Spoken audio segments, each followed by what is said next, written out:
It's about to get hot in here. It's a different kind of heat. Stay tuned for my mom's mouth-watering dried mango amchar.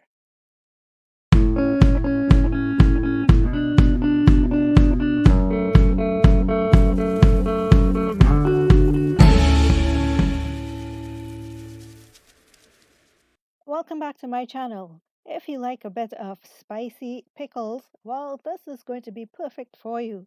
It's a perfect accompaniment with things like fried potato or what we call fried aloo and sada roti, or maybe some dal, rice, and tomato choka, or whatever your preference is.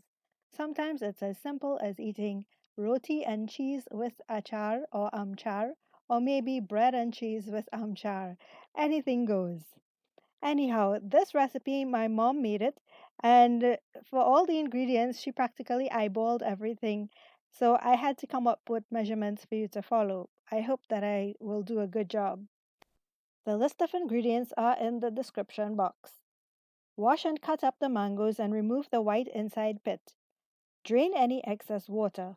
Spread on a tray and add about 3 tablespoons of salt to coat the pieces and sun dry for a day or two or until the mangoes are properly dehydrated. This is the preparation you need to do before you actually make the pickles. When they are ready, place all the mangoes in a bowl and pour in some hot water to rinse the mango strips. Drain properly. Clean the garlic and pepper and blend using vinegar. Add to the dehydrated mangoes.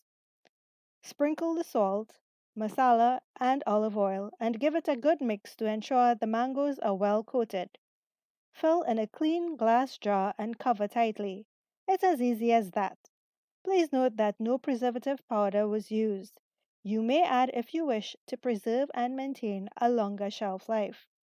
This spicy treat, of course, as I mentioned before, can accompany traditional dishes like fried potato or fried aloo and sada roti, or you can even have it with dal, rice, and bhaji or spinach.